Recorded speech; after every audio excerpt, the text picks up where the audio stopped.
Colony में आए हैं, ये जो हमारे ग्रोवर्स जो बरादरी है, इन्होंने यहाँ धरना पे बैठे हैं और हम इनके साथ यकजहती करने के लिए आए हैं पीपल्स डेमोक्रेटिक पार्टी की तरफ से, और हम भी इनके साथ हैं। आपको पता होगा कि पिछले कई दिनों से बल्कि महीनों से यहाँ जो फ्रूट इंडस्ट्री है इसको नुकसान पहुँचाया जा रहा है, और मुझे लगता है कि ये पूरी एक साजिश के तहत यहाँ की इकोनॉमी को तबाह करने की कोशिश की जा रही है। यहाँ की ट्रक्स जो है रास्ते में 5-5, 6-6 दिन रोकी जाती हैं, वो जो फ्रूट होता है वो तबाह हो जाता है।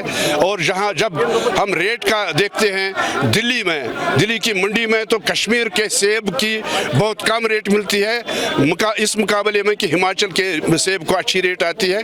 मुझे लगता है कि जम्मू कश्मीर के साथ ये एक इम्तियाजी सलूक किया जा रहा है।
National highway 44